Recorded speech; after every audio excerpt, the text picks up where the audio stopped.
ஓம் சாந்தி. 5/4/2024 காலை முரளி பாப்தாதா மதுபன். சிவபகவானோட மகா வாக்கியம். பாபா இன்னைக்கு நமக்கு முரளி சொல்லிட்டு இருக்காரு. இறைமானவர்கள் நம்ம படிச்சுட்டு இருக்கோம்.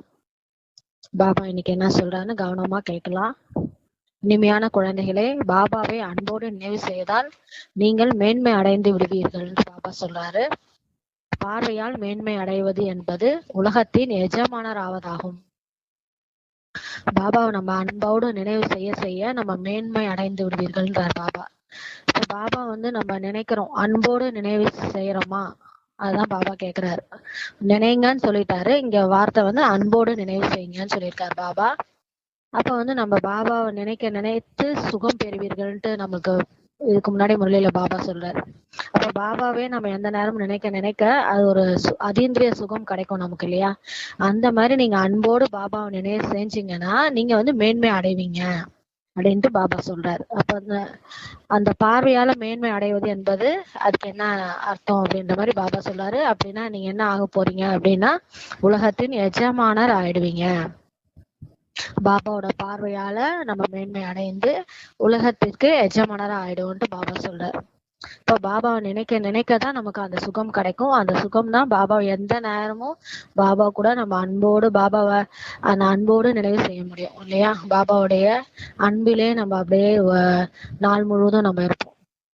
சத்குருவான சுவாமி பார்வையாலேயே மேன்மையாக்குகின்றார். இதனுடைய உண்மையான அர்த்தம் என்ன? இது நம்மளுடைய பாபாவுடைய லைன். அப்படி சத்குருவான சுவாமி பார்வையாலே நம்மள என்ன பண்ணிடுறார்? மேன்மையாக்குறார். அவர் பார்க்க பார்க்க அவரோட பார்வை, பாபாவோட நினைவு, அந்த பார்வையை நம்ம பார்க்க பார்க்க நம்ம என்ன ஆயிடுறோம்னா தூய்மை அடைஞ்சிடறோம். அந்த மாதிரி மேன்மை ஆயிடும், இல்லையா? அதனுடைய அர்த்தம் தான் பாபா என்னன்னு கேட்டு பதில் சொல்றாரு. ஆத்மாவுக்கு பாபா மூலமாக எப்போது மூன்றாம் கண் கிடைக்கிறதோ, எப்போது அந்த கண் மூலமாக பாபாவை தெரிந்து கொள்கிறதோ அப்போது தூய்மையாக்கப்படுகிறதுன்னு பாபா சொல்றாரு. அப்ப நம்ம ஆத்மா நம்மளுக்கு முதல்ல தெரியணும். அதுதான் மூன்றாவது கண் கிடைக்கிறதுக்கான அர்த்தம். இப்ப அதுதான் பாபா சொல்றாரு. ஆத்மா நம்ம நினைக்கிறோம், நம்ம எல்லாம் சரீர உணவுல இருந்தோம். அப்ப மூன்றாவது கண் கிடைச்சிச்சுன்னா என்ன அர்த்தம்? நம்ம ஆத்மா என்ற ஞானம் கிடைச்சிச்சு எப்போது அந்த கண் மூலமாக பாபாவை தெரிந்து கொள்கிறதோ. இப்ப அந்த மூன்றாவது கண் கிடைச்சு நம்ம ஆத்மா நம்ம தெரிஞ்சுக்கிட்டதுனால நம்ம பாபாவையும் தெரிஞ்சுக்கிட்டோம். அப்ப பாபாவை தெரிஞ்சுக்கிட்டாதானே நம்ம என்ன ஆக முடியும்? தூய்மை ஆக முடியும். அதுதான் பாபா சொல்றாரு. அப்போ உங்களுக்கு மூன்றாவது கண் கிடைச்சி நீங்க யாரும் தெரிஞ்சுக்கும் போது, பாபாவையும் தெரிஞ்சுக்கும் போதுதான் நீங்க என்ன ஆகுவீங்க? தூய்மை ஆகுவீங்க அப்படின்ட்டு பாபா சொல்றாரு. அப்பதான் நம்ம ஆத்மா புள்ளியாயி பரமாத்மா தந்தை அவரும் புள்ளியா நம்ம நினைக்கும் போதுதான் நம்ம என்ன ஆகும்? தூய்மை அடைவோம். அதாவது சத்கதி கிடைத்து விடுது. நமக்கு சத்தியமான கதி அப்பதான் கிடைக்கும். அது வரைக்கும் நமக்கு கிடைக்காது, இல்லையா? பக்தியில எல்லாம் நம்ம எவ்வளவு பூஜை செஞ்சோம், ஆனா நமக்கு அதுக்கு சத்கதியெல்லாம் நம்மளால அடைய முடியாது. இப்ப பாபாவை நினைக்க நினைக்கதான் நம்மளால பாபா தெரிஞ்சனாலதான், மூன்றாவது கண் கிடைச்சனாலதான் நமக்கு சத்கதி கிடைக்குது. பாபா சொல்கிறார், குழந்தைகளே, ஆத்மா அபிமானியாகி நீங்கள் என் மீது பார்வையை செலுத்துங்கள்.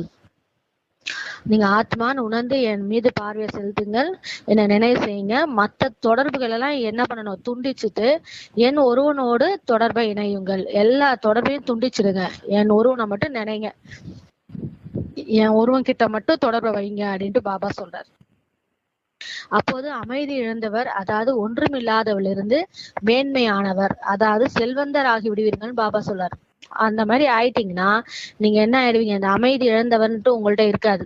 உங்களை பாக்குறவங்களுக்கு எல்லாம் என்ன கிடைக்கும்? அமைதி கிடைக்கும்.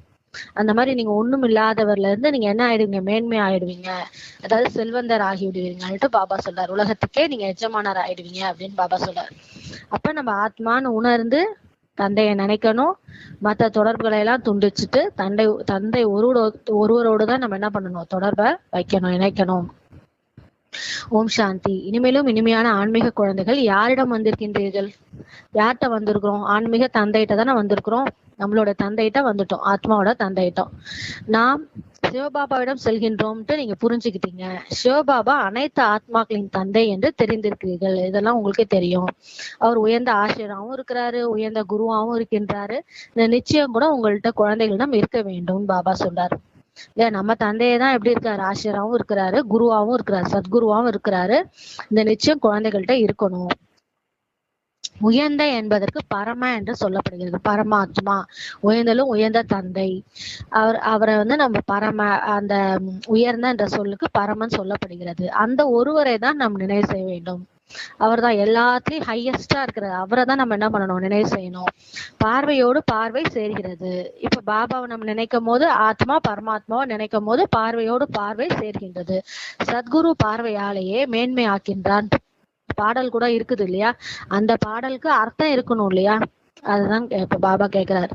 அந்த உண்மையான அந்த அர்த்தம் வந்து இப்ப எல்லாம் நமக்கு புரியுது. பார்வையால் யாரை மேன்மையாக்குகின்றார் இப்ப புரியுது நமக்கு. பரமாத்மா தந்தை வந்து ஆத்மாவை தான் என்ன பண்றாரு, மேன்மையாக்குறாரு பார்வையால அப்படின்ட்டு புரியுது. கண்டிப்பாக முழு உலகத்திற்காக சொல்கின்றார்கள். ஏனெனில் அனைவருக்கும் சத்கதி கொடுக்கக்கூடிய வள்ளல் ஆவார். அது முழு உலகத்துக்கு தான் சொல்றாங்க. ஏன்னா சத்கதி கொடுக்கக்கூடிய வள்ளல் யாரு? அந்த ஒருத்தர் தான் இல்லையா? பரமாத்மா தந்தை தானே. அனைவரையும் இந்த தூய்மையற்ற உலகத்துல இருந்து கொண்டு செல்பவர் ஆவார். எல்லாரும் இந்த தூய்மையற்ற உலகத்துல இருந்து என்னது இங்க இருந்து கூட்டிட்டு போயிட்டாரு எல்லாருக்குமே இல்லையா? ஒரு சில பேருக்கு முக்தி, நமக்கெல்லாம் என்ன கிடைச்சது? ஜீவன் முக்தி. இப்போ பாபாவை தெரிஞ்சிட்டவங்களுக்கு ஜீவன் முக்தி, மத்தவங்களுக்கு எல்லாம் முக்தி கிடைச்சது. ஆக மட்டும் இந்த தூய்மையற்ற உலகத்து துக்கம் கொடுக்குற இந்த உலகத்துல இருந்து இங்க இருந்து கூட்டிட்டு போயிடுறாரு. இப்போது யாருடைய பார்வை படுகிறது? பாபா கேக்குறார். இந்த கண்களா? என்ன பார்வைனா இந்த கண்கள் மூலமா, இந்த கண்களா அப்படின்னு கேக்குறாரு பாபா. இந்த சாலான ஸ்தூல கண்கள் இருக்கே, அந்த கண்கள் மூலமா பார்வை கிடைக்குது அப்படின்னு பாபா கேக்குறாரு. இல்லை, ஞானத்தின் 3ஆம் கண் கிடைக்கிறது. நமக்கு என்ன கிடைக்குது? ஞானத்தின் 3வது கண், அதாவது நம்ம ஆத்மா அப்படின்ற அந்த பார்வை நமக்கு கிடைக்குது. இந்த சாதாரணமா இந்த ஸ்தூல கண்களாலதான் இவ்வளவு நாள் பார்த்துட்டு இருந்தோம். இப்பதான் நமக்கு பாபா வந்த பிறகுதான் நமக்கு வந்து இந்த ஆத்மான்ற 3வது கண் கிடைச்சிருக்கு. இதன் மூலம் இவர் நம்ம அனைத்து ஆத்மாக்களின் தந்தை என்று ஆத்மா தெரிஞ்சுக்கிறது. என்னை நினைவு செய்யுங்கள் என்று பாபா ஆத்மாக்களுக்கு வழி கொடுக்கிறாரு. பாபாவும் வந்து வழி கொடுக்கிறாரு. பாபா ஆத்மாக்களுக்கு புரிய வைக்கின்றார். ஆத்மாக்கள் தான் தூய்மையற்ற தமோ பிரதானம் ஆகின்றதுன்ட்டு பாபா வந்து புரிய வைக்கிறாரு. ஆத்மாதான் இந்த மாதிரி தமோ பிரதானமா ஆகுது. இது உங்களின் 84வது பிறவி அப்படின்ட்டு பாபா வந்து நம்மளுக்கு புரிய வைக்கிறாரு. அது மட்டும் இல்ல, இந்த நாடகமும் முழுமை அடைகின்றது, இதோட முடிய போகுது, இது உங்களுக்கு கடைசி பிறவி, இதெல்லாம் புரிய வைக்கிறாரு. கண்டிப்பாக முழுமை அடைய வேண்டும், கண்டிப்பா அந்த நாடகம் முடியணும், முழுமை அடையணும்ன்றார். ஒவ்வொரு கல்பமும் பழைய உலகம் புதிதா ஆகின்றது. ஒவ்வொரு கல்பம் இதே மாதிரிதான் நடக்குது. ஒவ்வொரு கல்பம் இப்படிதான் சுத்தி சுத்தி வருது. பழைய உலகம் புதுசாகுது, புதியில இருந்து திரும்ப என்ன ஆகுது, பழசு ஆகுது. அதன் பெயர் கூட தனித்தனியாக இருக்கின்றது. புது உலகத்தை நம்ம என்னன்னு சொல்றோம்? சத்தியுகம் அப்படின்னு சொல்றோம். அதுக்கப்புறம் திரேதாயுகம்ன்றாங்க. பாபா சொல்றாரு, முதலில் நீங்கள் சத்தியுகத்தில் இருந்தீங்கள், அப்புறம் மறுபிறவை எடுத்து எடுத்து இப்ப 84 பிறவில கடந்தீர்கள். பாபா வந்து நம்மளுக்கு புரிய வைக்கிறாரு. இப்ப ஆனா உங்க ஆத்மா எப்படி இருக்கு? தமோ பிரதானமா ஆயிடுச்சு. பாபாவை நினைவு செய்தால் தூய்மை ஆயிடும். இப்ப தமோ பிரதானமா ஆன ஆத்மா வந்து இவ்வளவு மோசமா ஒஸ்டா எடுத்து, கருப்பாயி துருவாயிடுத்து. ஆனா பாபாவை நினைவு செஞ்சுட்டுனா அது என்ன ஆயிடும்? அப்படியே தூய்மை ஆயிடும், பளிச்சுன்னு ஆயிடும், பிரகாசமா ஆயிடும்னு பாபா சொல்றாரு. பாபா நேரடியா கூறுகின்றார், என்னை நினைவு செய்யுங்கள். பாபா நேரடியா நமக்கு வந்து சொல்றாரு, என்ன நினைவு செய்யுங்க. நான் யார்? நான் தான் பரம்பிதா பரமாத்மா ஆவேன்ட்டு பாபாவே வந்து நமக்கு நேரா சொல்றாரு இல்லையா? இல்லைன்னா எப்படி தெரியும்? பாபாவே வந்து அவர் அறிமுகம் கொடுக்கலன்னா எப்படி நமக்கு தெரியும்? அவரை பத்தி அவருக்கு மட்டும்தானே தெரியும். பாபா சொல்கின்றார், குழந்தைகளே ஆத்மா அபிமானி ஆகுங்கள், தேக அபிமானியா ஆகாதீங்க அப்படின்ட்டு பாபா சொல்றார். இப்ப ஆத்மா அபிமானியா நீங்க ஆகுங்க. இப்ப ஆத்மா அபிமானியாகி நீங்கள் என் மீது பார்வை செலுத்தினால் நீங்கள் தூய்மை ஆகிடுவீர்கள். அப்ப நீங்க ஆத்மான்னு உணர்ந்து என்னை நினைக்கும் போதுதான் நீங்க தூய்மை ஆகுவீங்க பாபா சொல்றார். தேக உணர்வுல இருந்தா உங்களால் தூய்மை ஆக முடியாதுன்றார். பாபாவை நினைவு செய்து கொண்டே இருங்கள், இதுல எந்த கஷ்டமும் கிடையாதுன்னு பாபா சொல்றார். பாபாவை என்னை நினைவு செஞ்சுட்டே இருங்க. ஏதாவது இதுல ஏதாவது கடினமான வேலையா என்ன, உட்கார்ந்த இடத்துல கூட நினைக்கலாம். பாபா வந்து காரியங்கள் செய்யும் போது கூட நினைங்க என்ன, அவ்வளவுதான் சொல்றாரு. என்ன நினைச்சிட்டே காரியங்கள் செஞ்சீங்கன்னா உங்களுக்கு அந்த காரியமும் ஈஸியா முடிஞ்சிரும்ன்றார். இப்ப ஆத்மா தான் படிக்கின்றது, நடிப்பு நடிக்கின்றது, எல்லாமே இந்த ஆத்மா தான். இப்ப ஆத்மா தான் இந்த சரீரத்துல உட்கார்ந்து இதை படிச்சுட்டு இருக்குது, நடிப்பு நடிக்குது. ஆத்மா எவ்வளவு சிறியது. ஆத்மா வந்து நம்ம கண்களுக்கே தெரியாது இல்லையா? ஆனால் எவ்வளவு சிறியது. எப்போது இங்க வருகின்றதோ அப்போது 84 பிறவிகளின் நடிப்பை நடிக்கின்றது. இப்ப மேல இருந்து கீழே இறங்கி இந்த பூலோகத்துக்கு இங்க வரும்போது அது என்ன பண்ணுது? 84 பிறவியே நடிக்குது. பிறகு அதே நடிப்பை மீண்டும் நடிக்க வேண்டும்ட்டு பாபா சொல்றாரு. அதே நடிப்பை திரும்ப நடிக்கணும். இப்ப முடிச்சிட்டு மேல போனோம்னா திரும்ப மேல இருந்து அதே மாதிரி வந்து நடிப்பை நடிக்கணும் அப்படின்ட்டு பாபா சொல்றாரு. 84 பிறவிகளின் நடிப்பை நடித்து ஆத்மா தூய்மாற்றதா ஆயிடுச்சு. மேல இருந்து இறங்கி வந்து 84 பிறவி நடிப்பை நடிக்குது. அதுல இருந்து ஆத்மா என்ன ஆயிடுச்சு, இப்ப தூய்மையற்றதா ஆயிடுச்சு. மேல ஃபர்ஸ்ட் வரும்போது சதோ பிரதானமா தான் இருந்துச்சு, தேவி தேவதைகளா நடிச்சது. அதுக்கப்புறம் சத்திரியரா நடிச்சது. அதுக்கப்புறம் நம்ம வந்து துவாபர யுகம் வந்துட்டோம். அதுக்கப்புறம் வைசியர், இப்போ வந்து சூத்திரரா ஆயிட்டோம். இப்ப திரும்ப வந்து பாபா வந்து நம்மளுக்கு இந்த சங்கம யுகத்துல பிராமணரா ஆக்குறாரு இல்லையா. இப்ப நம்ம இப்ப 84வது பிறவி நடிப்பை நடிச்சுட்டு இருக்கோம். அதாவது இந்த ஒரு பிறவிலே நம்ம 2 பிறவி எடுக்கிறோம். அதாவது 83வது பிறவி பாபாவை தெரிஞ்சுக்கிறதுக்கு முன்னாடி, பாபா தெரிஞ்சுக்கிட்ட பின்னாடி நம்ம 84வது பிறவியா இந்த பழைய உலகத்துல இருந்து இறந்து புது உலகத்துடைய போகிறதுக்காக பிராமண பிறவியா பிராமண வர்ணத்துல நம்ம இப்ப இருக்கோம். அதுதான் பாபா சொல்லிட்டு இருக்காரு. இப்போது ஆத்மால கொஞ்சம் கூட சக்தி இல்லை, ரொம்ப தூய்மையற்றதா ஆயிடுச்சு. அதனால இப்ப கொஞ்சம் கூட சக்தி இல்ல. பாருங்க, சுத்தமா வீக் ஆயிடுச்சு. இப்போது ஆத்மா தூய்மையா இல்ல, அது அமைதி இழந்து, அதாவது ஒன்றுமில்லாததாக ஆகிறது. அது வந்து அமைதியை இழந்துடுச்சு, இப்போ ஒன்றுமே இல்லை அதுகிட்ட. இப்ப எப்படி தூய்மையாக முடியும்? அப்படி இருந்த ஆத்மா திரும்ப எப்படி தூய்மையாக முடியும்? இந்த வார்த்தை பக்தி மார்க்கத்தினுடையது. இந்த கொஸ்டின் வந்து பக்தி மார்க்கத்துடையது. இதை வைத்து பாபா புரிய வைக்கிறாரு. இப்ப நம்ம திரும்ப எப்படி தூய்மையாக முடியும்னா, பாபா வந்துதான் நம்மள வந்து தூய்மையாக்குறாரு. வேத சாஸ்திரங்கள், சித்திரங்கள் போன்றவற்றை வைத்து பாபா புரிய வைக்கின்றார். நீங்கள் இந்த சித்திரத்தை ஸ்ரீமத் படி உருவாக்கி இருக்கின்றீர்கள். பாபா வந்து சொல்றாரு, இந்த சித்திரத்துல நீங்க எப்படி ஸ்ரீமத் படி தான் உருவாக்கி இருக்கிறீங்க.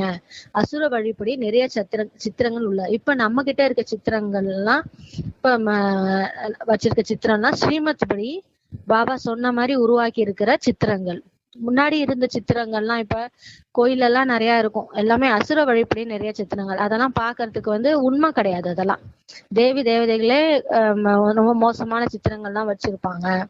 அந்த சித்திரங்கள் கல் மண் போன்றதாகும், அதற்கு எந்த மதிப்புமே கிடையாது அப்படின்ட்டு பாபா சொல்றார்.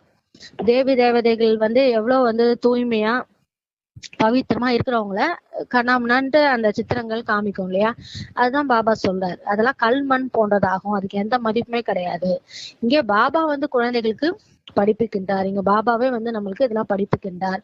பகவானுடைய மகா வாக்கியம் என்றால் அனைவருடைய ஞானம் என்றாகி விடுறதுல. பகவான் வந்து மகா வாக்கியம் சொல்றாருன்னா அது ஒருத்தவங்களுக்கு மட்டுமா அந்த ஞானம் போகும்? எல்லாருடைய ஞானம் தானே அது. இவர் இந்த டீச்சர் என்று மாணவர்கள் தெரிந்திருக்கின்றார்கள். மாணவர்கள் தெரியும் இவங்க என்ன டீச்சர் அப்படின்ட்டு புரியும். எல்லையற்ற தந்தை ஒரே முறை வந்து இப்படிப்பட்ட அதிசயமான படிப்பை படிப்புகின்றார் என்று குழந்தைகள் நீங்கள் இங்கே தெரிந்திருக்கின்றீர்கள். ஸ்கூல்ல படிக்கும் போது இவங்க எந்த சப்ஜெக்டோட டீச்சர்னு குழந்தைங்களுக்கு தெரியும். ஆனா எல்லையற்ற தந்தை வந்து ஒரே ஒரு தடவை தான் வராரு, வந்து இப்படிப்பட்ட அதிசயமான படிப்பு வந்து நம்மளுக்கு படிப்பிச்சுட்டு இருக்காருன்ட்டு உங்களுக்கு தெரியும், மத்தவங்களுக்கு தெரியாது இல்லையா, நமக்கு தெரியும்ட்டு பாபா சொல்றாரு. இந்த படிப்பு இருக்கும் அந்த படிப்பு இருக்கும், இரவு பகலுக்கான வித்தியாசம் உள்ளது இல்லையா. இந்த சாதாரண இப்ப ஸ்கூல்ல லௌகீக படிப்பு படிச்சா இந்த ஒரு பிறவிக்கு மட்டும்தான் அவங்க அந்த பதவியில இருப்பாங்க. ஆனா நமக்கு எப்படி படிச்சோம்னா நம்ம 21 பிறவிக்கு அரை கல்பத்துக்கு நம்ம உலகத்திற்கே எஜமானராக போறோம் இல்லையா, அதுதான் செல்வந்தராக போறோம் இல்லையா. அதுதான் பாபா சொல்றாரு. அந்த படிப்பை படித்து படித்து இரவாகி விடுகிறது. பாருங்க, துவாபர யுகத்துல இருந்து நம்ம படிப்பு படிக்கிறோம், படிச்சு என்னதான் ஆயிடுச்சு, கும்மிருட்டு ஆயிடுச்சு அப்படின்ட்டு பாபா சொல்றாரு. இந்த படிப்பின் மூலம், ஆனா இப்ப பாபா கொடுக்குற இந்த பாபா வந்து சொல்லி கொடுக்குற இந்த படிப்பு மூலம் நீங்க என்ன ஆறீங்க, இரவுல இருந்து பகலுக்கு செல்றீங்க. அந்த படிப்பு படிச்சு இரவு ஆகிட்டோம். இப்ப இது இரவுல இருந்து பகலுக்கு பாபா கூப்பிட்டு போறாரு. எவ்வளவு நல்லா இருக்கு. இந்த படிப்புகளே அந்த படிப்புகளே பல பிறவியா படிச்சு வந்தீங்க. ஆத்மா எப்போது தூய்மை ஆகுமோ அப்போது தாரணை ஏற்படும் என்று இந்த படிப்பில் பாபா தெளிவாக சொல்கின்றார். பாபா சொல்றார், எப்ப வந்து உங்க ஆத்மா தூய்மை ஆகுமோ, பாபாவை நினைச்சுதானே தூய்மை ஆகும், அப்பதான் உங்களுக்கு படிப்புல வந்து தாரணை ஆகும், அப்பதான் தாரணை ஆகும்ட்டு பாபா சொல்றார். சிங்கத்தின் பால் தங்க கிண்ணத்தில் தான் தங்கும் என்று சொல்கிறார்கள். இப்ப சிங்கத்தோட பால் வந்து தங்க கிண்ணம் தவிர வேற எதுலயுமே தங்காது, எல்லாம் ஓட்ட போட்டுட்டு கீழே ஒழுகிடும். அப்ப தங்க கிண்ணமா இருந்தாதான் தங்கும். அந்த மாதிரி பாபாவுடைய இந்த ஞானம் கூட என்ன ஆகும்னா நம்மளுடைய புத்தி தங்க புத்தி ஆனாதான் அதுல வந்து தங்கும் அப்படின்னு பாபா சொல்றார். நாம் இப்போது தங்க பாத்திரமாக ஆகி கொண்டிருக்கிறோம் என்று குழந்தைகளாக நீங்கள் புரிந்து கொண்டிருக்கிறீர்கள். பாபா சொல்றார், இப்ப நீங்க அந்த மாதிரிதான் ஆயிட்டு இருக்கீங்க, மனிதர்கள் தான் அப்படி ஆவார்கள். மனிதர்கள் அப்படி ஆவாங்க. ஆனால் ஆத்மா சம்பூர்ண தூய்மையாக வேண்டும். ஆனா உங்க ஆத்மா என்ன ஆகணும்? சம்பூர்ணமா தூய்மையாக வேண்டும். 24 கேரட்டாக இருந்தது, இப்போது 9 கேரட் ஆகிவிட்டதுன்ட்டு பாபா சொல்றாரு. நம்ம ஆத்மாவை பிரகாசித்து கொண்டிருந்த ஆத்ம ஜோதி இப்போது அணைஞ்சிடுச்சு. பாருங்க, எல்லா நெத்திலையும் சத்தியுகத்துல ஆத்ம ஜோதி, ஆத்மான்ற உணர்வோட தான் சத்தியுகத்துல வாழ்ந்துட்டு இருந்தாங்க. இப்போது வந்து யாருமே நமக்கு ஆத்மான்னு கூட தெரியாது. இப்பதான் பாபா வந்து நம்மளுடைய ஆத்ம ஜோதியை ஏத்தி வைக்கிறாரு. ஆத்ம ஜோதி பிரகாசித்து கொண்டிருப்பவர்களுக்கும் ஆத்ம ஜோதி அணைந்து விட்டவர்களுக்கும் இடையே வித்தியாசம் உள்ளது இல்ல. இப்ப நம்ம ஆத்மான்ற எண்ணம் இருந்துச்சுன்னா, ஆத்ம உணர்வு இருந்துச்சுன்னா நம்ம எப்படி இருப்போம்? பிரகாசமாவே இருப்போம். பிரகாசமா இருப்போம், அமைதியா இருப்போம் இல்லையா? அதான் பாபா சொல்றாரு, 2 பேருக்கும் வித்தியாசம் இருக்கும் இல்லையா? ஆத்ம ஜோடி எப்படி பிரகாசம் அடைந்தது மற்றும் எப்படி பதவி அடைந்தார்கள் என்பதை பாபா தான் புரிய வைக்கிறார். பாபா தான் வந்து இதெல்லாம் புரிய வைக்கிறாரு, எப்படி அது பிரகாசம் அடைஞ்சது. பாபா வந்துதான் நம்மளுக்கு பிரகாசம் அடைய வச்சாரு, நம்ம ஆத்ம ஜோதி ஏற்றி வச்சாரு. அதுக்கப்புறம் தான் நம்ம என்ன ஆகணும்? பதவி அடைஞ்சோம். என்னை நினைவு செய்யுங்கள், யார் என்னை நன்றாக நினைவு செய்வார்களோ அவர்களை நானும் நன்றாக நினைவு செய்வேன் என்று பாபா சொல்றார். பாபா சொல்றாரு பாருங்க, பாபாவை நம்ம நினைச்சோம்னா பாபா நம்மள நினைப்பாராம். யாரெல்லாம் அவரை நல்லா நினைக்கிறாங்களோ அவங்கள பாபா நல்லா நினைப்பாராம். அப்ப நம்ம பாபாவை நினைக்கும் போது கூட அந்த மாதிரி நினைக்கலாம் இல்லையா? அதான் பாபா சொல்றாரு, நம்ம நினைச்சோன்னா பாபா நம்மள நினைக்கிறாரு. எவ்வளவு ஒரு நல்ல இது பாருங்க, பாபா சொல்லியிருக்கிறாரு. இன்னைக்கு கேட்கும் போதே சந்தோஷமா இருக்கு. பார்வை மூலமாக மேன்மையாக்கக்கூடிய ஒரு பாபா தான் சுவாமி ஆவார் என்பதையும் குழந்தைகள் தெரிந்திருக்கின்றார்கள். அந்த பாடல்ல அதான் சொல்லியிருந்தாங்க, பார்வை மூலமாகவே மேன்மையாக்கக்கூடிய அந்த நம்ம பாபா தான், அவர் தான் அந்த சுவாமி. இவருடைய ஆத்மா கூட தூய்மையாக்கப்படுகிறது. இப்ப பாபாவுடைய ஆத்மா கூட என்ன ஆகுது? தூய்மையாக்கப்படுது. இப்ப நீங்க அப்ப அந்த முரளி சொல்லும்போது, நீங்கள் அனைவரும் விட்டில் பூச்சிகள் ஆவீர்கள். பாபா சொல்றோம், எப்படி அந்த தீபத்தை பார்த்து அந்த விட்டில் பூச்சிகள்லாம் சுத்தி சுத்தி வந்து அந்த தீபத்திலே விழுந்துரும், அந்த மாதிரி அவர் தீபம் என்று சொல்லப்படுகிறது. சிவபாபா தான் தீபம், நீங்கள்லாம் விட்டில் பூச்சிகள். அதனால சில விட்டில் பூச்சிகள் என்ன பண்ணுமா, அப்படியே சுட்டிட்டு போயிடுமா. சில வந்து நல்ல விதமாக அறிந்து கொள்கின்றனர், சில வந்து அப்படியே பலியாயிடுவாங்க. ஆக வாழ்ந்து கொண்டே இறந்து போகின்றனர் பாபா சொல்றார். சிலர் சுற்றி விட்டு சென்று விடுகின்றனர் அப்படின்றாங்க. யார் பாபா கூட இருக்கிறாங்களோ அவங்க அதுல பலியாயிடுறாங்க. சில பேர் வந்துட்டு போயிடுறாங்க இல்லையா, அதை சொல்றாரு. பிறகு எப்போதாவது வருகின்றனர், பிறகு சென்று விடுகின்றனர். அவங்க சுத்திட்டு போயிடுறாங்கன்னு பாபா சொல்றாரு. முழு பாடலும் இந்த சங்கம யுகத்தை பற்றியதே ஆகும். பாபா சொன்ன அந்த பாடல் வந்து பார்வையாலே மேன்மையாக்குபவர் ஒரு சுவாமி தான் சொல்றது வந்து இந்த சங்கம யுகத்தை பற்றிய பாடல் தான் அப்படின்னு பாபா சொல்றாரு. இந்த நேரம் என்னவெல்லாம் நடைபெறுகின்றதோ அவைதான் சாஸ்திரமாக உருவாக்கப்படுகிறது. அப்ப இந்த சங்கம யுகத்துல என்னென்னலாம் நடக்குதோ அதுதான் பின்னால சாஸ்திரம் எழுதப்படுது இல்லையா? அதுக்கே நிறைய எக்ஸாம்பிள் இருக்குது. அந்த மாதிரிதான் இப்ப அந்த பாடல் கூட பக்தியில வந்த பாடல் தான். ஆனா அது இந்த நேரத்துக்கான பாடல் தான் பாபா சொல்றார். பாபா ஒரே ஒரு முறை வந்து ஆஸ்தியை கொடுத்து விட்டு சென்று விடுகின்றார். பாபா இந்த தடவை மட்டும்தான் சங்கம யுகத்துல மட்டும்தான் வர எப்பயுமே அவர் வரல. எல்லையற்ற தந்தை கண்டிப்பாக எல்லையற்ற ஆஸ்தி கொடுப்பாரு இல்லையா? எல்லையற்ற தந்தை, அவர்கிட்ட எல்லையற்ற ஆஸ்தி இருக்குன்னா அவர் யாரு கொடுப்பாரு? குழந்தைங்களுக்கு தானே கொடுப்பாரு. 21 தலைமுறைக்கு கிடைக்கிறது என்று பாடல் கூட இருக்கிறது இல்ல, 21 தலைமுறைக்கு கிடைக்கும் அப்படின்னுட்டு பாடலே இருக்குது. அது இதுதான் 21 தலைமுறைன்றது எப்படின்னு இப்பதான் நமக்கு புரியுது. அது அரைக்கல்போன்ட்டு நமக்கு புரியுது. சத்தியுகத்தில் யார் ஆஸ்தி கொடுக்கின்றார்? பாபா கேக்குறார், சத்தியுகத்துல யார் ஆஸ்தி கொடுக்கின்றாங்க? படைப்பராக பகவான் தான் படைப்புக்கு அரை கல்பத்திற்கு ஆஸ்தி கொடுக்கிறார். இப்ப சத்தியுகத்தை படைப்பவர் தானே வந்து இந்த படைப்புக்கு, அவருடைய படைப்புகளுக்கு அரை கல்பத்திற்கான ஆஸ்தி நம்ம கொடுக்குறாரு. அவரை தான் அனைவரும் நினைவு செய்கின்றனர். இப்ப எல்லாருமே இறைவனே இறைவா அப்படின்னு கூப்பிடுறது யாரு கூப்பிடுறாங்க? அவரை தானே நினைக்கிறாங்க. அது ஆத்மாக்கு ஆட்டோமேட்டிக்கா தெரியுது, அதனால அவரை நினைக்குது. இவர் தந்தையாகவும் இருக்கிறார், டீச்சராகவும் இருக்கிறார், சுவாமி சத்குருவாகவும் இருக்கிறார் அவரு. பாபா சொல்றார், நீங்கள் மற்றவர்களை சுவாமி சத்குரு என்று சொல்கின்றீர்கள். ஆனா வந்து நீங்க மனிதர்ல போய் நீங்க அந்த மாதிரிலாம் சொல்றீங்க. ஆனா சத்தியமானவர் ஒரே ஒரு பாபா மட்டும்தான் சத்தியமானவர். மத்தவங்க எல்லாம் உடல்ல வராங்க இல்லையா, தேகத்துல வரவங்க எல்லாம் என்ன ஆகுவாங்க? ஒரு பிறவி அப்படி இருந்துட்டு போயிடுவாங்க. அப்ப அவங்களை எப்படி சத்தியமானவர் சொல்ல முடியும்? பாபா தான் வந்து பிறப்பிறப்புல வராதவர், அவர் தான் சத்தியமானவர், ஒரு பாபா மட்டும்தான். சத்தியம் என்று பாபாவை தான் சொல்லப்படுகிறது. சத்தியம், சிவம், சுந்தரம் எல்லாமே அவர் தான். அவர் வந்து சத்தியமான காரியம் என்ன செய்கின்றார்? அவரை சத்தியம் சொல்றோமே, அப்ப அவர் வந்து என்ன காரியம் அப்படி செய்யறார்? அவர் தான் பழைய உலகத்தை சத்தியமான கண்டமா ஆக்கிறார். இவ்வளவு மோசமா ஆயிட்ட உலகத்தையே என்ன பண்றாரு? சத்தியமான கண்டமா ஆக்குறார். சத்தியமான கண்டத்திற்கு நாம் முயற்சி செய்து கொண்டிருக்கின்றோம். இப்ப நம்ம சத்தியமான கண்டத்துக்கு போறதுக்காக என்ன பண்ணிட்டு இருக்கோம்? முயற்சி செஞ்சுட்டு இருக்கோம். எப்போது சத்தியமான கண்டம் இருந்ததோ அப்போது மற்ற எந்த கண்டமுமே இல்லைன்ட்டு பாபா சொல்றாரு. இப்போ சத்தியமான கண்டம் இருக்கும் போது நம்ம பாரத கண்டம், அதான் பாரதம் மட்டும் இருக்கும் போது வேற எந்த கண்டமுமே கிடையாது. மற்ற அனைத்து கண்டமும் பின்னால் வருகின்றன அப்படின்னு பாபா சொல்றாரு. இப்ப நம்ம 2500 வருஷம் நம்ம பாரத கண்டம் மட்டும்தான் இருக்குது. அதுக்கப்புறம் 2500 சத்தியுகம் திரேதாயுகம் முடிஞ்ச பிறகு துவாபர யுகத்துல இருந்துதான் மத்த கண்டங்கள்லாம் பின்னாடி வருது. சத்தியமான கண்டத்தை பற்றி யாருக்குமே தெரியாது. அதனால இப்ப உலகத்தாருக்கு இதெல்லாம் தெரியுமானா தெரியாது. மற்றபடி இப்போது என்னென்ன கண்டங்கள் இருக்கின்றனவோ அவற்றை பற்றி அனைவருக்கும் தெரியும். இப்ப எத்தனை கண்டம் இருக்குதுன்னு கேட்டா எல்லாரும் சொல்லுவாங்க. சின்ன குழந்தை கூட, படிக்கிற குழந்தை கூட சொல்லும். அவரவர் தர்ம சாபர்களை பற்றி தெரிந்திருக்கின்றனர். அத பத்தி அவங்களுக்கு தெரியும். ஆனா அவங்களுக்கு என்ன தெரியாதுன்னா மற்றபடி சூரிய வம்சம், சந்திர வம்சம் மற்றும் இந்த சங்கம பிராமண குலத்தினரை யாருக்கும் தெரியாது. இந்த 3 விஷயமும் யாருக்கும் தெரியாது. சூரிய வம்சம் பத்தியும் தெரியாது, அடுத்த சந்திர வம்சம் பத்தியும் தெரியாது. இப்ப சங்கம பிராமண குலத்தினர் நம்ம யாரு அதுவும் அவங்களுக்கு தெரியாது. பிரஜாபிதா பிரம்மாவை ஏற்றுக்கொள்கின்றனர். ஆனா அவங்க சொல்றாங்க, இப்ப சாதாரணமா பிராமணர்கள் பிராமின்ஸ் இருக்கிறாங்கன்னா அவங்க பிரம்மாவுடைய குழந்தைகள் நாங்க தான் அப்படின்னு சொல்றாங்க இல்லையா. ஆனா அந்த பிரஜாபிதா பிரம்மாவை ஏத்துக்கிறாங்க. நாங்கள் பிரம்மாவின் குழந்தைகள் பிராமணர்னு சொல்கிறார்கள். ஆனால் அவர்கள் குக வம்சாவழிகள். அவங்க என்னது குக வம்சாவழிகள். அவங்க அந்த உடல் மூலமா அவங்க தேகம் மூலமா பிறப்பெடுத்து வரவங்க. அவங்க உண்மையான பிராமணர்கள் கிடையாது. நீங்கள் தான் முக வம்சாவழியினர் ஆவீர்கள் பாபா சொல்றாரு. அந்த பிராமணர்கள்லாம் தூய்மையற்றவர்கள், விகாரம் மூலம் பிறந்தவங்க. நீங்கள் முக வம்சாவழியினர்.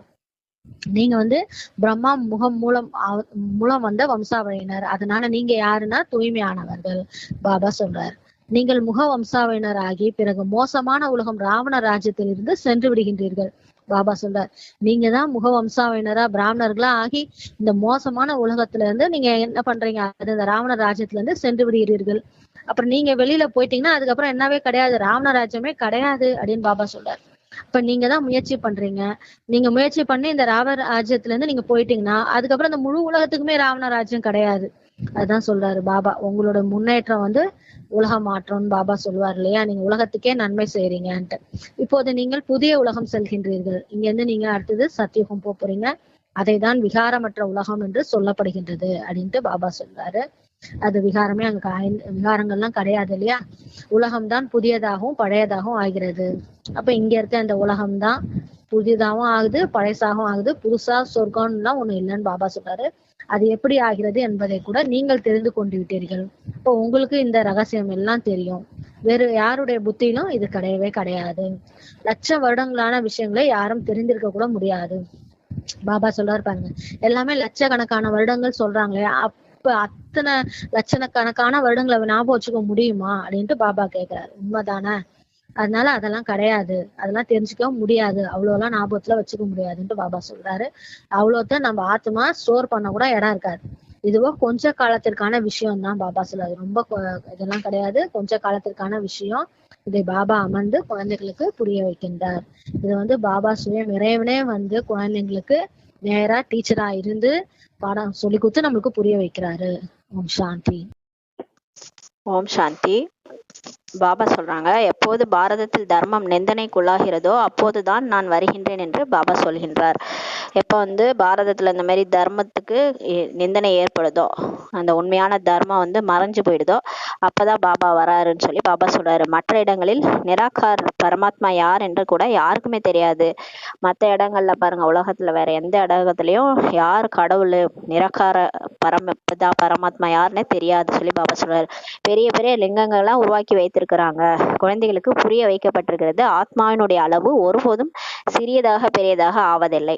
பாபா நமக்கு புரிய வச்சிருக்கிறாரு, ஆத்மா சின்னதாவோ பெரிதாவோ ஆகிறது இல்ல, தேகம் தான் சின்னதா பெருசா ஆகுது, ஆனா ஆத்மா அப்படியேதான் இருக்கும், அதோட சைஸ் அதேதான். இப்போ புள்ளிதான் ஆத்மா. எப்படி ஆத்மா அழிவற்றதோ அது போலதான் பாபாவும் அழிவற்றவர் ஆவார். ரெண்டு பேருக்குமே அழிவு கிடையாது. ஆத்மாவுக்கும் அழிவு கிடையாது, பரம்பிதா பரமாத்மாவுக்கும் அழிவு கிடையாது. அவர் மிகவும் உயர்ந்த ஆத்மா ஆவார். நமக்கும் பாபாவுக்கும் என்ன டிஃபரன்ஸ்னா, அவர் மிக உயர்ந்த ஆத்மா. அவர் எல்லாத்துலயும் கடலா இருக்கிறாரு. சக்தி, குணங்கள், ஞானத்துல கடலா இருக்கிறாரு. சுப்ரீம் என்றால் அவர் எப்போதும் தூய்மையானவர், நிர்விகாரி ஆவார். பாருங்க, அவர் சுப்ரீம் ஏன் சொல்றோம்னா, அவர் எப்பவுமே தூய்மையா இருக்கிறாரு. அவர் தூய்மையற்ற தன்மைக்கு வர்றதே கிடையாது. நம்ம தான் பிறப்பிறப்புல தூய்மையற்ற தன்மையில வந்துடுறோம். அது மாதிரி விகாரியா ஆயிடுறோம் ஆத்மாக்களாகிய நாம. ஆனா அவர் எப்பயுமே எப்படி இருக்காரு, பியூரா இருக்கிறாரு, பியூரஸ்டா இருக்கிறாரு. அது மாதிரி விகாரம் இல்லாம நிர்விகாரியா இருக்கிறாரு. அதனாலதான் அவரை சுப்ரீம் ஆத்மான்னு நம்ம சொல்றோம். ஆத்மாக்களாகிய நீங்கள் கூட நிர்விகாரியாக இருந்தீர்கள். ஆனா நம்ம கூட ஒரு காலத்துல பாபா மாதிரியே நிர்விகாரியா இருந்தோம். உலகம் கூட அந்த டைம்ல நிர்விகாரியா இருந்தது சொல்லி பாபா சொல்றாரு. அவர்களே தான் சம்பூர்ண நிர்விகாரி என்று சொல்லப்படுகிறது. யாரெல்லாம் அந்த மாதிரி நிர்விகாரி உலகத்துல நிர்விகாரியா இருந்தாங்களோ அவங்கள சம்பூர்ண நிர்விகாரின்னு சொல்லப்படுது சொல்லி பாபா சொல்றாரு. புதிய உலகம் கண்டிப்பாக பழையதாகிறது. இந்த புதிய உலகம் தான் கண்டிப்பா திரும்ப என்ன ஆகுது, பழசாயிடுது. எப்படி ஒரு பொருள் வாங்கினோம்னா கொஞ்ச நாளைக்கு அப்படியே புதுசா இருக்கும், அதுக்கப்புறம் பாத்தீங்கன்னா கொஞ்சம் கொஞ்சமா தேஞ்சு ஒரு மாதிரி பழசாயிடும் இல்லையா, அந்த மாதிரிதான் இந்த உலகம் கூட பழசாகி போயிடுது சொல்றாரு பாபா. கலைகள் குறைந்து கொண்டே போகிறது. இந்த 16 கலைகள் இந்த எப்படி நிலா வந்து தேஞ்சுக்கிட்டே போய் அப்படியே அமாவாசை பௌர்ணமி ஆகுதுல்ல, அந்த மாதிரி ஆத்மால இருக்கிற கலைகள் கூட அப்படியே குறைஞ்சிட்டே போயிடுது சொல்லி பாபா சொல்றாரு. சந்திரவம்ச ராஜ்யத்துல 2 கலைகள் குறைஞ்சிருது. முதல்ல சத்தியுகம் இருக்கும், அதுக்கப்புறம் திரேதாயுகம் வரும்போது சந்திரவம்ச ராஜ்யத்துல 2 கலைகள் குறைஞ்சி 16 கலைகள் வந்து 14 மாறிடுது. பிறகு உலகம் பழையதாகி கொண்டே போகிறது. அதுக்கப்புறம் உலகம் என்ன ஆயிடுது, பழசாயிடுது. அதுக்கப்புறம் துவாபரயுகம் கலியுகம்ட்டு வர ஆரம்பிச்சிருது. பிறகு மற்ற கண்டங்களும் வந்துடுது சொல்லி பாபா சொல்றாரு. முத பாரத கண்டம் மட்டும் தான் இருக்கும். அப்புறம் அடுத்தடுத்து ஒவ்வொரு கண்டமும், அதனாலதான் டிஸ்கவர்டு அமெரிக்கா அந்த மாதிரிலாம் சொல்றாங்க இல்லையா, கண்டுபிடிக்கிறாங்க, ஒரு இடமா கண்டுபிடிக்கிறாங்க. இது அப்படியே திரும்ப இந்த நாடகம் ரிப்பீட் ஆகுது சொல்லி பாபா சொல்றாரு. அவற்றை கிளைகள் என்று சொல்லப்படுகிறது. மற்ற கண்டங்கள்லாம் கிளைகள் சொல்லி பாபா சொல்றாரு. ஆனால் அவை கலந்து விடுகின்றன. ஆனா எல்லாமே ஒன்னோட ஒன்னா இப்ப கலந்து போயிருக்கு சொல்றாரு பாபா. நாடக திட்டப்படி என்னவெல்லாம் நடைபெறுகிறதோ அவை மீண்டும் நடைபெறும். அதாவது டிராமா படி என்னெல்லாம் இருக்குதோ அது அப்படியே திரும்ப நடக்கும் சொல்லி பாபா சொல்றாரு. எப்படி புத்த மதத்தில் ஒரு பெரிய மனிதர் வந்தார், நிறைய பேரை புத்த தர்மத்திற்கு கொண்டு சென்றார், அது மாதிரிதான் அவர் அந்த தர்மத்தை மாற்றிட்டார் இல்லையா. இப்ப நிறைய பேர் இந்துல இருந்து கூட அந்த மாதிரி தர்மம் மாறி போயிடுறாங்க இல்லையா, அந்த மாதிரி மாற்றிட்டு போயிடுறாங்கன்னு சொல்லி பாபா சொல்றாரு. இந்துக்கள் தன்னுடைய தர்மத்தை தானே மாற்றி விட்டனர். ஏனெனில் செயல்கள் கீழான நிலைக்கு சென்று விட்ட காரணத்தினால் தர்மம் கூட கீழான நிலைக்கு சென்று விடுகிறது சொல்லி பாபா சொல்றாரு. ஹிந்துன்னு ஒரு தர்மம், இந்து தர்மத்தினுடைய ஸ்தாபகரும் நமக்கு தெரியாது. ஆனா மற்ற தர்மத்துக்கு ஸ்தாபகர்லாம் இருக்குது.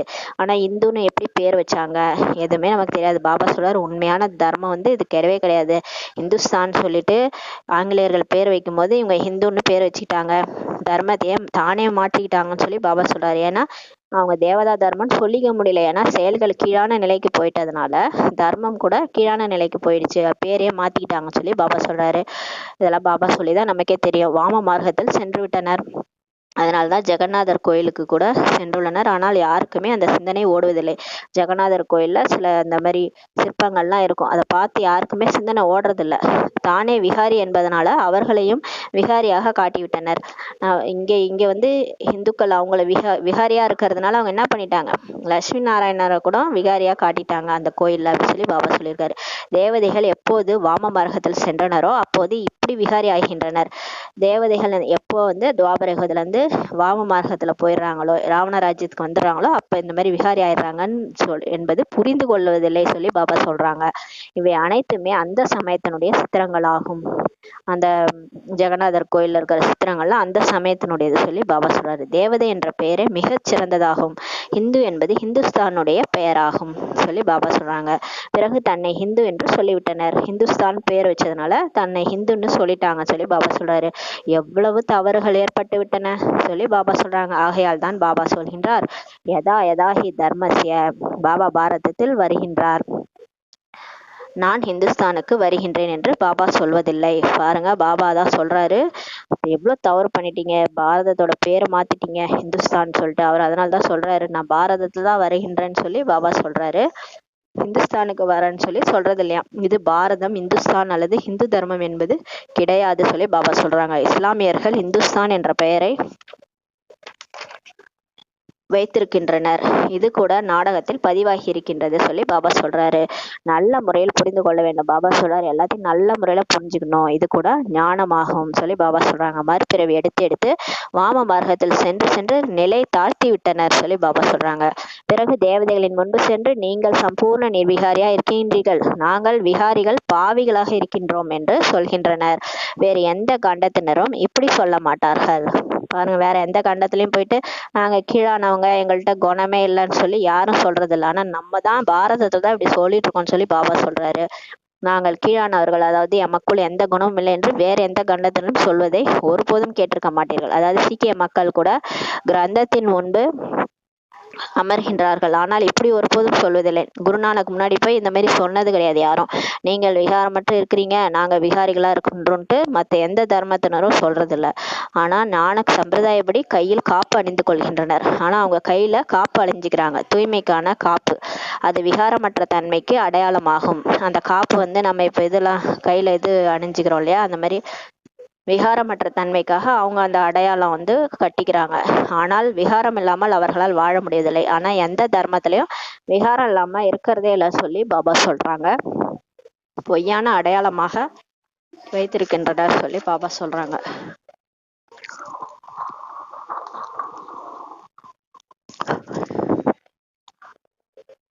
எப்படி இந்துக்கள் தூய்மையின் அடையாளமாக பூணூல் அணிகின்றனரோ அது போலதான் இதுவும். எப்படி இந்துக்கள் வந்து பாருங்க பூணூல் அணிஞ்சுக்கிறாங்க இல்லையா, ஐயருங்கெல்லாம், அந்த மாதிரிதான் இதுவும் சொல்லி பாபா சொல்றாரு. இன்றைய காலத்தில் தர்மத்தை கூட ஏற்றுக்கொள்வதில்லை. இந்த காலத்துல பாருங்க தர்மத்தை யாருமே ஏத்துக்கிறது இல்லை.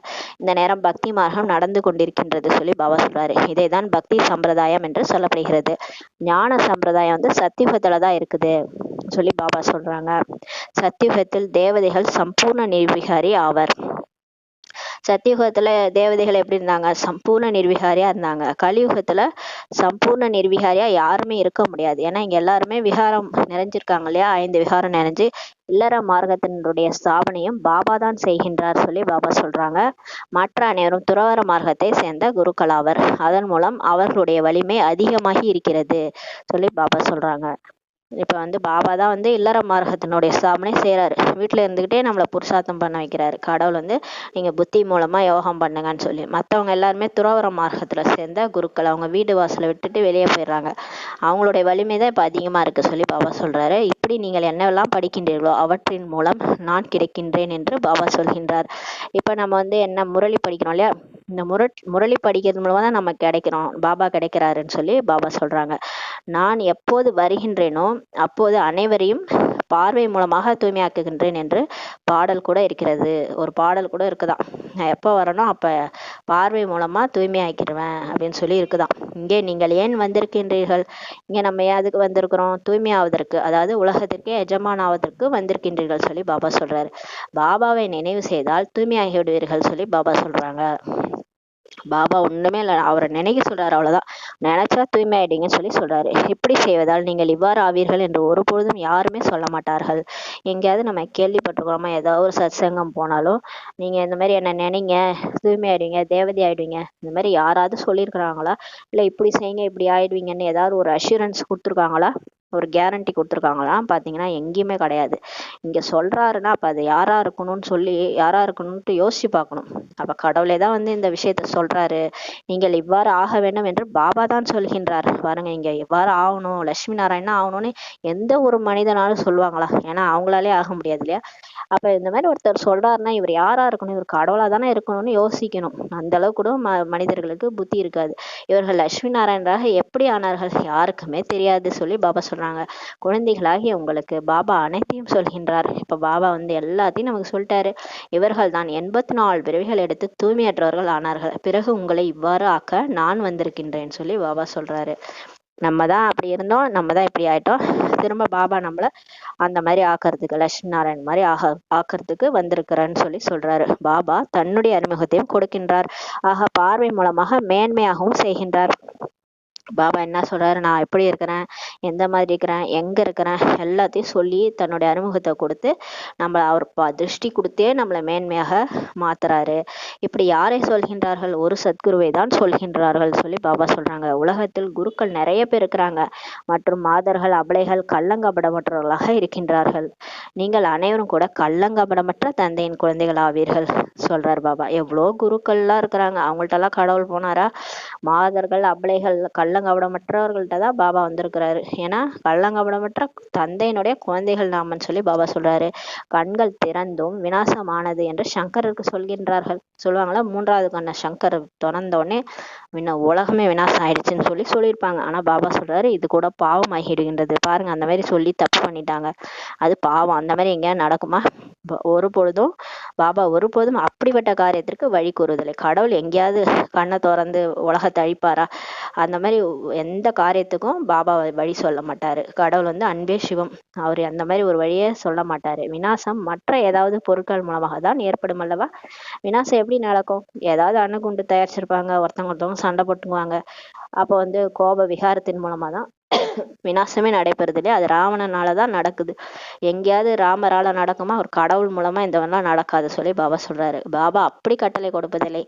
பாபா அந்த மாதிரி கட்டளை கொடுத்து உலகையே அழிச்சிருங்கன்னு சொல்றதே கிடையாது இல்லையா? அனைத்தும் அறிவியலில் உருவாக்கி கொண்டே இருக்கின்றார்கள். இது எல்லாமே சயின்ஸ் மூலமா கண்டுபிடிச்சிட்டு இருக்கிறாங்க. எல்லாமே டிராமா படி நடக்குது சொல்லி பாபா சொல்றாரு. நமது குலத்தை நாமே அழிக்கின்றோம் என்று புரிந்து கொள்கின்றார்கள். அவங்களுக்கு தெரியுது நம்ம குலத்தை நாமளே அழிச்சுக்கிறோம்னு சொல்லி. அவர்கள் கூட அதன் பந்தனத்திலேயே இருக்கின்றார்கள். அதை விட்டுவிட முடிவதில்லை சொல்லி பாபா சொல்றாரு. சில பேர் அதிலேயே குறியா இருப்பாங்க. எந்த வேலையை செய்யறாங்களோ கருவியா இருந்து அந்த வேலையை அவங்க செஞ்சு முடிக்காம விட மாட்டாங்க இல்லையா? அந்த மாதிரி அதனால அவங்க அதனால அவங்களால அதை விட முடியதில்லை சொல்லி பாபா சொல்றாரு. இதனால் எவ்வளவு பெயர் பிரபலம் ஏற்படுகிறது. நிலவுக்கு செல்கின்றார்கள், ஆனால் கூட எந்த பலனும் கிடையாது சொல்லி பாபா சொல்றாரு. நிறைய பேர் சயின்டிஸ்ட்லாம் ஏதோ ஒரு சாதனை பண்றேன்னு சொல்லிட்டு வேற்று கிரகத்துக்கு போறாங்க, நிலவுக்கு போறாங்க. ஆனா அதனால எந்த பலனுமே இல்லை சொல்லி பாபா சொல்றாங்க. இனிமையான குழந்தைகளே, நீங்கள் கூட பாபாவின் மீது உங்கள் பார்வையை செலுத்துங்கள். அதாவது ஹே ஆத்மாக்களே, தன்னுடைய தந்தையை நினைவு செய்யுங்கள் சொல்லி பாபா சொல்றாரு. பாபா சொல்றாங்க நம்ம பாபாவை பார்க்கணும், அவ்வளவுதான். நம்ம பார்வை அவர் மேல இருக்கணும், மனசு மூலமா அவரை நினைக்கணும், அப்போது தூய்மையாகி விடுவீர்கள் சொல்லி பாபா சொல்றாங்க. பாபா சொல்கின்றார், யார் என்னை நினைவு செய்கின்றார்களோ அவர்களை நானும் நினைவு செய்கின்றேன். பாபா சொல்றாரு பாருங்களேன், என்னை நினைச்சு யார் நினைக்கிறாங்களோ உருகி உருகி, அவங்கள நானும் அந்த அளவுக்கு நினைக்கிறேன்னு சொல்லி பாபா சொல்றாரு. யார் எனக்காக சேவை செய்கின்றார்களோ அவர்களை நானும் நினைவு செய்கின்றேன்.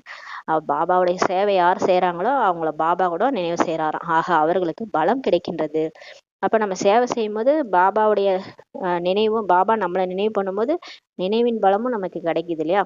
பாபா நினைச்சுட்டே சேவை செய்யறோம். பாபா நம்மளை நினைக்க நினைக்க அவரோட சக்தி கரண்ட்டும் நமக்கு கிடைச்சிட்டே இருக்குது. அதனாலதான் எல்லாரும் பிகேஸ் நிறைய பேர் நிறைய சேவை பண்ணிட்டே இருக்கிறாங்க. எந்த நேரம் சேவை பண்ணிட்டே இருந்தா பாபாவுடைய சக்தி அவங்களுக்கு கிடைச்சிட்டே இருக்குது சொல்லி பாபா சொல்றாங்க. இங்கே அமர்ந்துள்ள நீங்கள் அனைவருமே தூய்மையாகி விடுவீர்கள். இங்க பாருங்க, நம்ம உட்கார்ந்துருக்கிறார் மதுபன்ல உட்கார்ந்துருக்க எல்லாருமே நீங்க தூய்மையாயிடுவீங்க சொல்லி பாபா சொல்றாரு. அவர்களே ராஜாவாகவும் ஆவார்கள். அனைத்து தொடர்புகளையும் துண்டித்து ஒருவரோடு தொடர்பை இணையுங்கள் என்ற பாடல் கூட இருக்கிறது. ஒரு பாடல் கூட இருக்குதாம். எல்லா தொடர்புகளையும் விட்டு ஒருவரோடு இணையுங்கள். அந்த பாபா பாபா பாபா மட்டும் நினைங்க. சத்தியமானவர் சிவன். கடைசியில நம்ம கூட வர போறவரும் அவர்தான், நம்மளை கூட்டிட்டு போறவரும் அவர்தான். நற்றுணையாவது நமச்சிவாயவன் கூட இருக்கு இல்லையா? நல்ல துணை அவர்தான். அதனால அவரை மட்டுமே நினைங்கன்னு சொல்லி பாபா சொல்றார். அந்த ஒருவர் நிராகாரமானவர் ஆவார். ஆத்மா கூட நிராகார் ஆகும். என்னை நினைவு செய்யுங்கள் என்று பாபா சொல்கின்றார். ஹே பத்தித பாவனா என்று யாரை சொல்கிறார்கள்?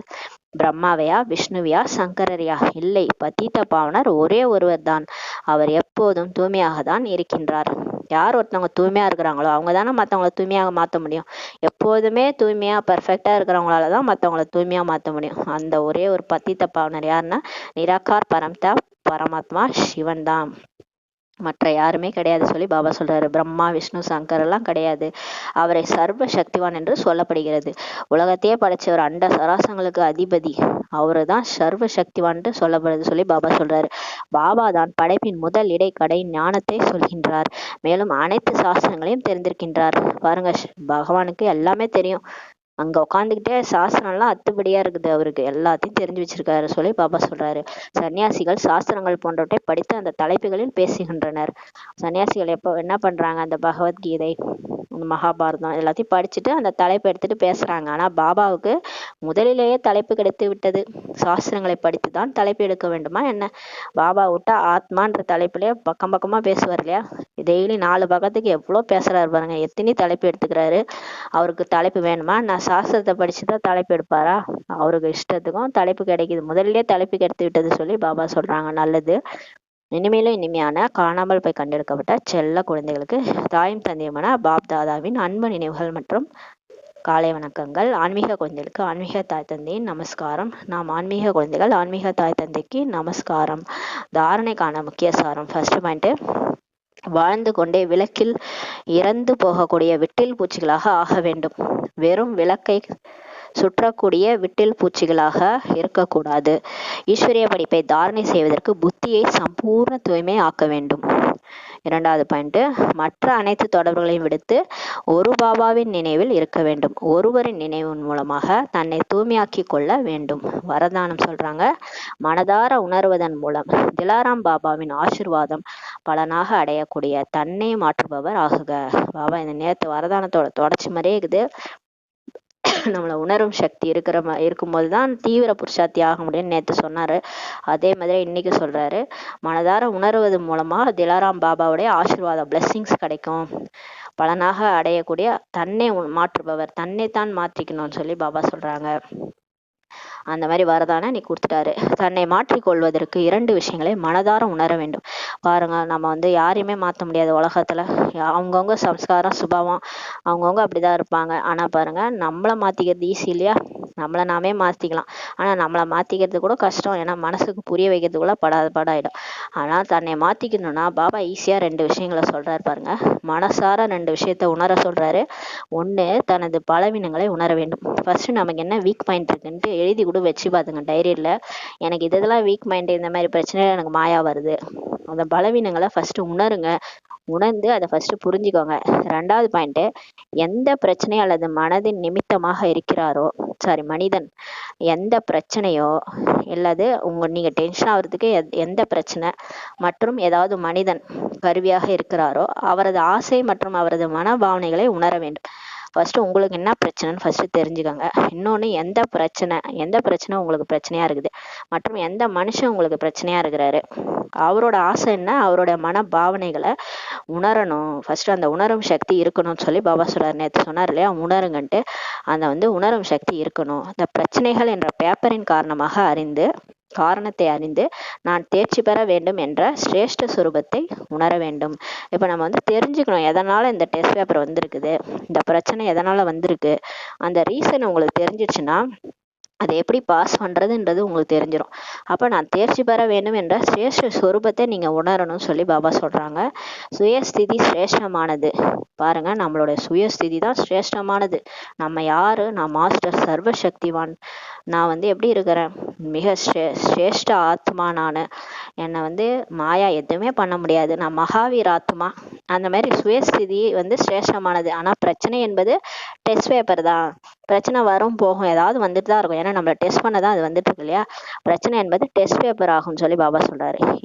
இதை உணர்ந்தால் எளிதாக மாற்றம் வந்துவிடும் சொல்லி பாபா சொல்றாங்க. அப்ப நான் பெரிய ஆளு, பிரச்சனைன்றது டெஸ்ட் பேப்பர், அதை உணர்ந்தீங்கனாலே என்ன ஆயிடும்? எளிதா மாற்றம் வந்துடும் சொல்லி பாபா சொல்றாரு. ஆனா நிறைய பேருக்கு பிரச்சனையே டெஸ்ட் பேப்பர்னே தெரியறது இல்ல. இது ஏதோ பிரச்சனை நினைச்சு அந்த பிரச்சனைக்குள்ள போய் டென்ஷன் ஆயிட்டு இருக்கிறாங்க. இது எனக்கு டெஸ்ட் பேப்பர் அப்படின்ட்டு நம்ம உணர்ந்துட்டோம்னா ஈஸியா மாற்றம் வந்துடும் சொல்லி பாபா சொல்றாரு. மேலும் உண்மையான உள்ளத்துடன் உணர்கிறீர்கள் எனில், உண்மையா இது டெஸ்ட் பேப்பர், நான் என்னை மாத்திக்கிறேன், இதுல ஏதோ என்னுடைய சுபாவ சம்ஸ்காரம் தான் பிரச்சனையா இருக்கு, நான் மாத்திக்கிறேன், நான் ஏற்றுக்கொள்ளறேன்ட்டு யார் உண்மையான உள்ளத்தோட உணர்கிறாங்களோ அப்ப திலாராம் பாபாவனுடைய ஆசீர்வாதம் பலனாக அவங்களுக்கு கிடைக்கும்னு சொல்லி பாபா சொல்றாங்க. ஸ்லோகன்: எவர் ஒருவர் எவரடியாகி ஒவ்வொரு காரியத்திலும் சரி என்று கூறி ஆஜராகிறார்களோ அவர்களே வாரிசுகள். அந்த காலத்துல இருந்தே என் அம்மா என்ன சொன்னாலும் பாபா சொன்னாலும் ஹாஞ்சி பாபா தான். அவர் முட்டையை எடுத்துட்டு போய் வாயில ஊத்த போறான்னு சொல்லிட்டாராம். அப்பா கூட வாயை திறந்தாங்களாம் அம்மா. என்னன்னாலும் பாபா சொன்னா சரிதான் அப்படின்ட்டு இருந்தாங்க. அப்ப அவங்க வாரிசாயிட்டாங்க இல்லையா பாபாவுக்கு. அது மாதிரிதான் நம்ம எவர் ஒருவர் எவரடியாகி ஒவ்வொரு காரியத்திலும் சரின்னு சொல்றாங்களோ, ஆஜராகிறாங்களோ அவங்களே வாரிசுகள் சொல்லி பாபா சொல்றாங்க. ஓம் சாந்தி. நன்றி பாபா, நன்றி ராமா, நன்றி பரிவாரம். ஓம் சாந்தி.